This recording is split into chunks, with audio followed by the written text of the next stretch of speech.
पती हा परमेश्वर असते, त्यापायी त्याला मारता येत नाही. मायावरून झाशीच्या राणीने काय नाही बोलला होता. मुलींना असं व्हायला लागलं की मी जर शेतकरी नवरा म्हणून त्याच्याशी लग्न केलं आणि उद्या त्याने खचून जाऊन आत्महत्या केली तर माझ्या पुढे माझं अख्खं आयुष्य आहे, मी काय करणार. आम्ही बायका जगण्यासाठी संघर्ष करतो ते नाही दिसत कोणाला. विधवा बायका ज्या झालेल्या आहेत शेतकरी आत्महत्यामुळे त्यांची वय आहेत 20, 21, 23. अधी 13 मंडळात जातो काहीच नाही मनाचं, येतोच मनाचं. गोष्ट शेतकऱ्याची, कथा आत्महत्यांची, गोष्ट नकाराची. हीच गोष्ट घेऊन येत आहे मराठी चित्रपट 13. हा चित्रपट 8 मार्चला सिनेमागृहात येणार आहे. पण त्याआधी आपल्या सोबत आहेत या चित्रपटाच्या नायिका अभिनेत्री किरण खोजे. नमस्कार किरण ताई, स्वागत आहे तुमचं माय महानगर मानिनीमध्ये, त्याचबरोबर माय महानगरमध्ये. सुरुवातीला प्रेक्षकांना जर तुम्ही तुमची ओळख करून दिलात तर खूप छान होईल. तर माझं नाव किरण खोजे आहे आणि मी मूळची अहमदनगरची आहे.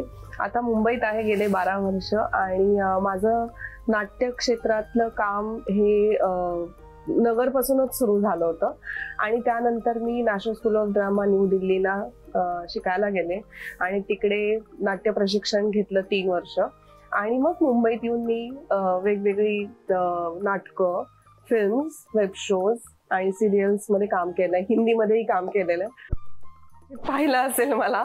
आणि आता आमचा चित्रपट येतोय 13.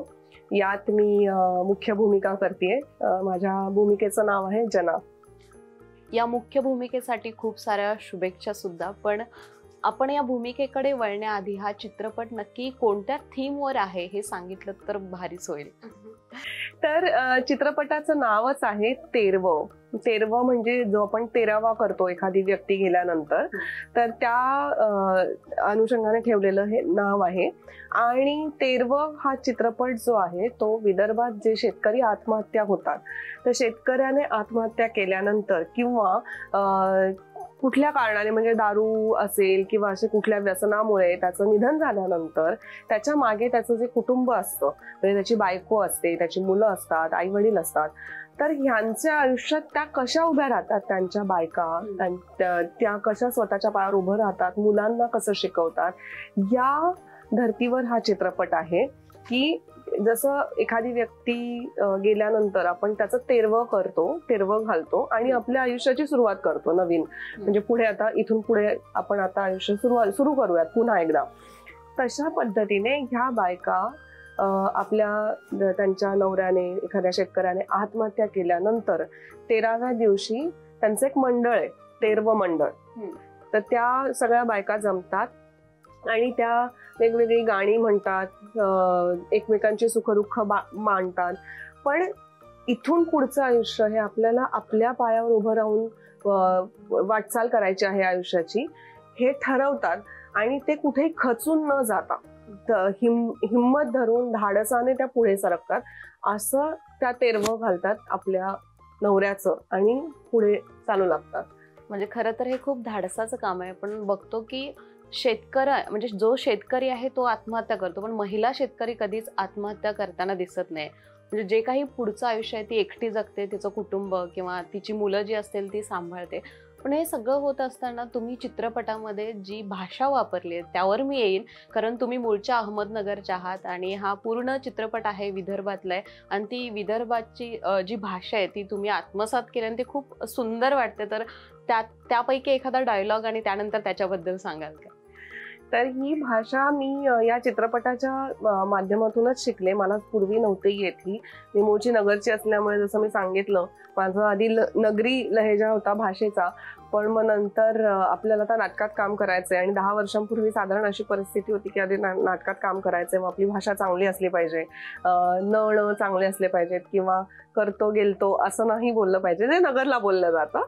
आणि त्याच्यामुळे त्या भाषेचा एक गोडवा निश्चितच आहे. पण आपल्याला जर नाटकातून काम करायचं असेल तर आपली भाषा चांगली झाली पाहिजे, म्हणून मी स्वतःवर भाषेचे ते एक प्रमाण भाषा जी आपण म्हणतो त्याचे संस्कार करून घेतले आणि मग माझी भाषा त्यामुळे मला असं वाटतं की थोडीफार सुधारली प्रमाण भाषेप्रमाणे. पण या चित्रपटातली जी भाषा आहे ती विदर्भातली मराठी आहे. तर ते बोलतात जेव्हा तेव्हा ते बऱ्याच वेळेला त्यांच्या एका त्यांच्या वाक्यात लय असते, हेल असतो आणि मग ते काय करतो बे असं म्हणतात. बऱ्याच वेळेला अजून एखादा डायलॉग पण चालेल चित्रपटातील तुमचा.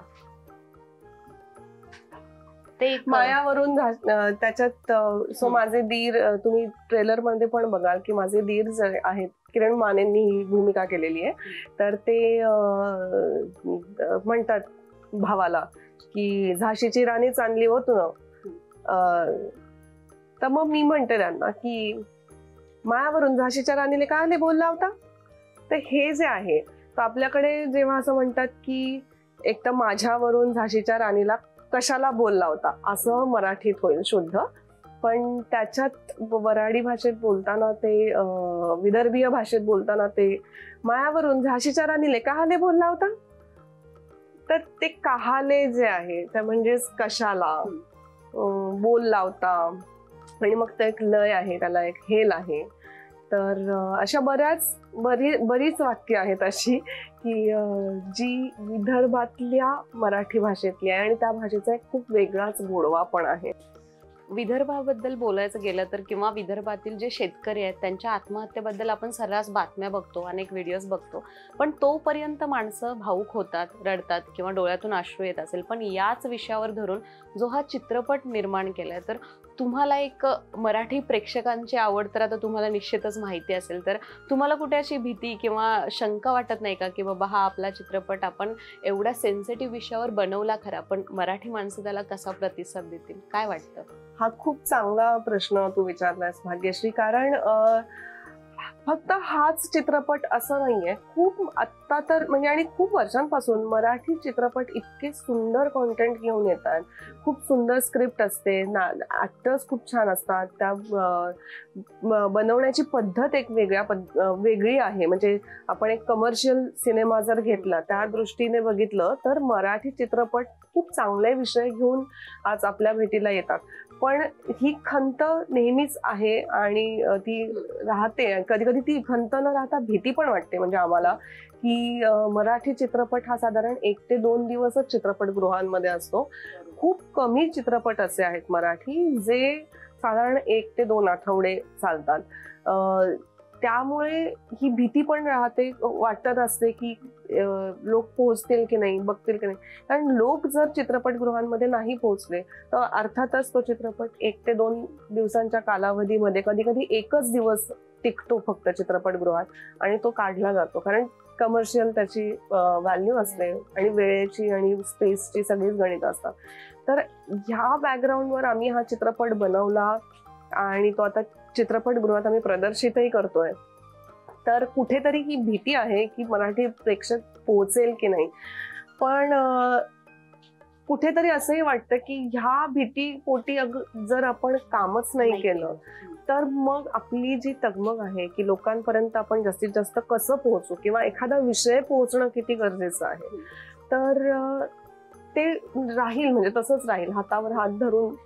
आमच्या चित्रपटाचे जे DOP आहेत, सिनेमॅटोग्राफर सुरेश देशमाने सर, खूप सिनियर सर आहेत आणि खूप काम केलेलं त्यांनी. खूप म्हणजे अशोक सरांजी जेव्हा सुरुवातीच्या काळात म्हणजे तरुण वयात जेव्हा त्यांचे चित्रपट यांनी बनवलेले होते, छायाचित्रण केलेलं होतं, त्यांच्याशी बोलताना मी हा विषय जेव्हा निघाला तर ते म्हणे की आपण जर बनवलेच नाही चित्रपट तर मग सिनेमा चालणारच नाही. आता OTTचं माध्यम आहे, OTTमुळे घराघरात चित्रपट पोहोचतायत, खूप वेब शोज पोहोचतात, खूप विषय पोहोचतात, पण तरीही चित्रपटगृहात जाऊन चित्रपट बघण्याची मजा वेगळीच आहे. तर प्रेक्षकांना माझं एवढंच आवाहन आहे की जरी विषय तुम्हाला माहिती असतील, जरी असं असेल की आम्ही तर महाराष्ट्रात आहेत आणि आम्हाला सगळे विषय माहिती आहेत, पण कुठेतरी कलाकारांनी, दिग्दर्शकाने, स्क्रिप्ट रायटरने, आर्ट जे बनवतात म्हणजे जे सेट ज्यांनी बनवलेला असतो, ह्या सगळ्या गोष्टी आपण बघू शकत नाही जोपर्यंत आपण जाणार नाही चित्रपटगृहात. तर तुम्ही निश्चितच जा, तुम्हाला खूप वेगवेगळ्या गोष्टी, खूप निसर्गरम्य परिसर पण आहे. म्हणजे विदर्भात फक्त ओसाड जमीनच आहे असं नाहीये, तर खूप अशी लँडस्केप्स आहेत वेगवेगळी जी आपण पश्चिम महाराष्ट्रात बसून नाही बघू शकत, ते तिथेच जाऊन बघायला पाहिजे. पण तुम्ही तिथे जाऊ शकत नसाल तर आम्ही तुमच्यापर्यंत ते घेऊन येतोय. चित्रपटाच्या माध्यमातून ही सगळी दृश्य तर प्रेक्षकांना पाहायला मिळतीलच, पण मला विचारायचं, तुम्ही जेव्हा शूटला गेलेलात, म्हणजे त्या स्पॉटला गेलात, तर किती दिवस लागले हा चित्रपट पूर्ण करायला आणि कसा अनुभव होता तिथला? सो विदर्भातला उन्हाळा हा सगळ्यांनाच माहितीये, म्हणजे एकदम रणरणत ऊन असतं. आणि हा चित्रपट आम्ही याच कालावधीत म्हणजे मार्चमध्ये आम्ही मागच्या वर्षी 2023 साली आम्ही मार्चच्या पहिल्या दुसऱ्या आठवड्यात कंप्लीट केला. हा चित्रपट आम्ही खूप लवकर म्हणजे 17 दिवसांमध्ये आम्ही याचं चित्रीकरण पूर्ण केलं होतं. आणि त्यामुळे खूप मेहनत होती. आणि कारण सकाळी आम्ही 5 वाजता वगैरे गाडीत बसायचो आणि आमचं लोकेशन्स म्हणजे वर्ध्यापासून साधारण 1.5 तासाच्या अंतरावर इंटेरियर्स मध्ये होते. खूप आतमध्ये गावात छोट्या छोट्या वस्त्या किंवा छोटी छोटी गावं, तिथे आमचं शूट चालायचं आणि तिथे पोचायला 1-1.5 तास लागायचा. पण सकाळी 8 वाजताचं ऊन जे असायचं ते असं वाटायचं की आता 12 वाजले दुपारचे. इतकं तापलेलं ऊन असायचं सकाळी 8 वाजता. त्यामुळे त्या गोष्टी खूप चॅलेंजिंग होत्या. अशा एक्स्ट्रीम वेदरमध्ये शूट करणं. मला खूप लोकांनी सांगितलं होतं, म्हणजे मी सगळ्यांना विचारून गेले होते की जे नागपूरचे लोक आहेत की काय काळजी घेतली पाहिजे जर उन्हाळी लागली किंवा काय झालं. तर मला सांगितलं होतं की तू कांदा जवळ ठेव म्हणून. एक कांदा नेहमी खिशात किंवा जवळ ठेवायचा. म्हटलं त्याने काय होतं, ते म्हणे काय नाही तुला ऊन नाही लागणार. मग ते खरंच आहे का, किंवा तसा काही एक्सपिरियन्स आला का तुम्हाला? म्हणजे मला चक्कर आली होती. असं बऱ्याच आमच्या क्रू मधले जेवढे काही लोक होते, जे तिथे राहणारे जे लोक होते, त्यांना पण एका पॉइंट नंतर उन्हाळ्याचा त्रास व्हायला लागला होता. पण मग आम्ही ठेवायचो कांदा. आता सांगितलंय म्हटलं चक्कर येऊन पडण्यापेक्षा आपलं तर असायचं असं कुठेतरी पदरात वगैरे लपवलेलं. आणि मग तेव्हा कदाचित माहिती नाही पण असं वाटायचं की हा जरा कमी ऊन लागतंय म्हणून.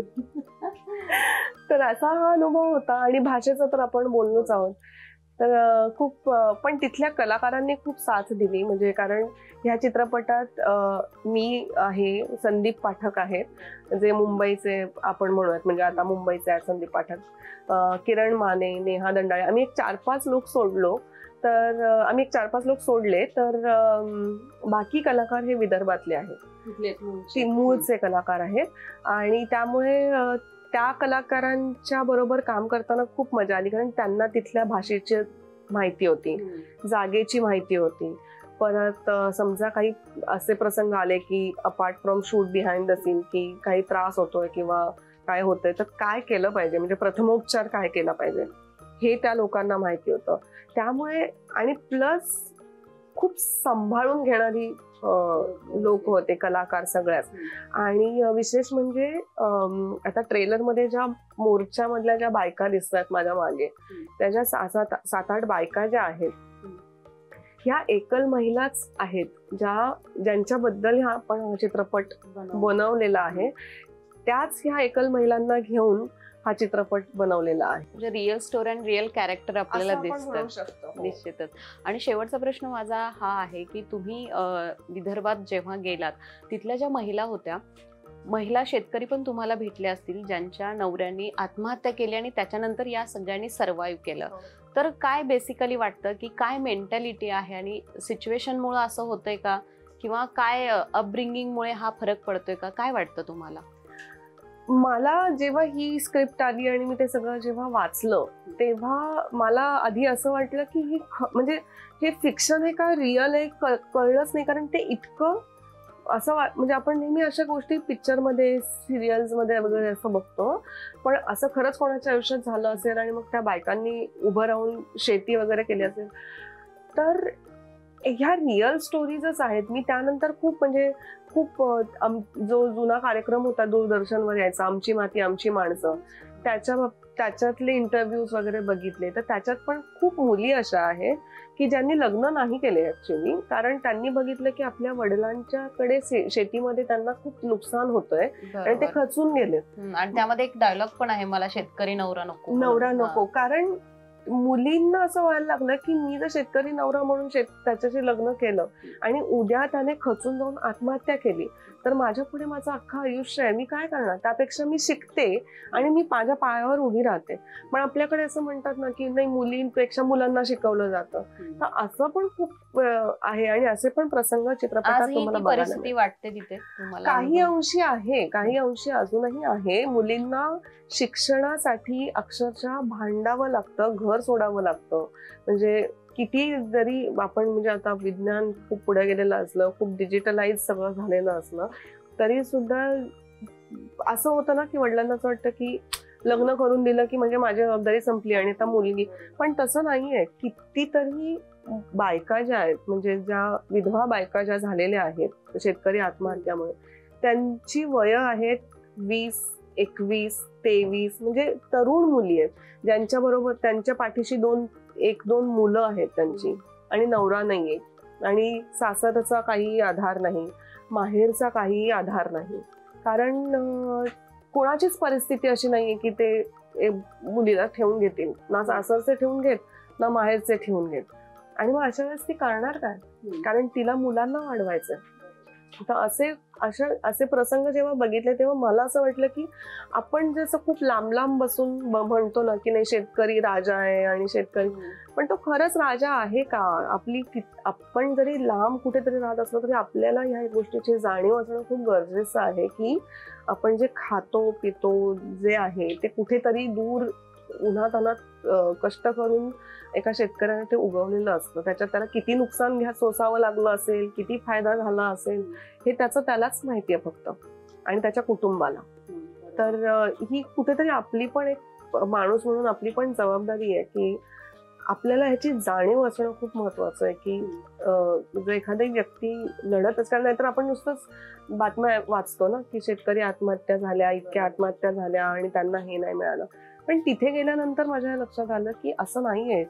ते खूप वेगळं जग आहे आणि त्यांचा संघर्ष खूप वेगळा आहे. त्या बायकांचा, त्या मुलांचा, लहान लहान मुलांचा.